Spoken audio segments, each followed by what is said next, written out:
Mooji, how could such an infinite, divine and amazing grace be confused by the limited mind?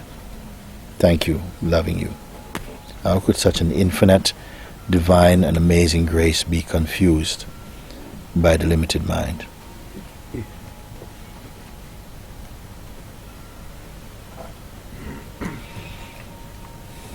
It's just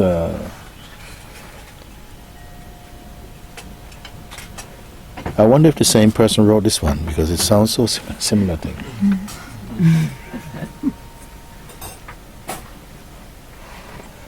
Really, the Supreme is not really confused at all. Even confusion itself is a phenomenon. It's not really confused.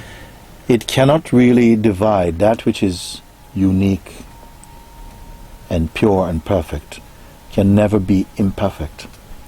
It cannot actually do it. It cannot actually split itself open. It cannot do it. It cannot be, truth cannot be other than truth. So the only way it could be done was to dream it.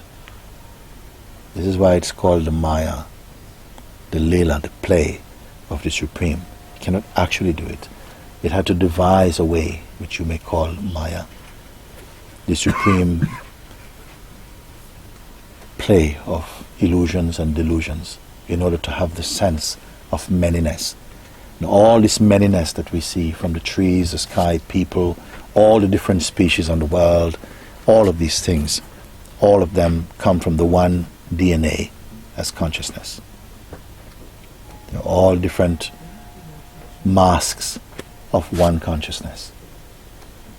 When the consciousness plays as the many, it seems to forget that it is one. And in believing that I am this body, somehow it is called sleep. And this is why the term awakening, which is universally expressed now, means to wake up from the dream of separation, the dream of ignorance, again into our original mind, original heart, original truth. This is what it means. And it is not difficult. It's not difficult in the sense that, oh, if you're really trying to do it,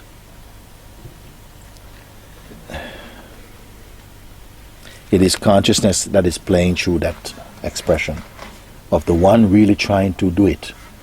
When the consciousness manifests as a person and tries with intention to do something, it shows that it somehow cannot do it. This word is used here, grace, means that the delusion just gets undone, not somebody does it. Gets undone. Grace means that as long as we have the feeling that there's an I who does something, that I'm the one who do it or don't do it, that's called dreaming, that's called delusion. And the I cannot do it like that. Only understanding must come. And one understands that somehow I am that. Not I do that. You cannot do awakening. You can only somehow come to an understanding that removes the darkness or the illusions, and one comes back to one's right mind, one's natural mind, in which these things are spontaneously known, becomes spontaneously clear. These are complex kind of like questions in some way, like that. And if you have done the work of looking and meditating, then it becomes very easy to explain this or to express this. But it cannot just be done with words and, oh yeah, I understand it mentally. It has to be that somehow something opens up inside and you have a profound clarity about it, and it's not you and the understanding exists. You are merged and you are the understanding, and the understanding is also you. And there's something very simple in that. You just know it. So I hope this one is a different one. Let me see now.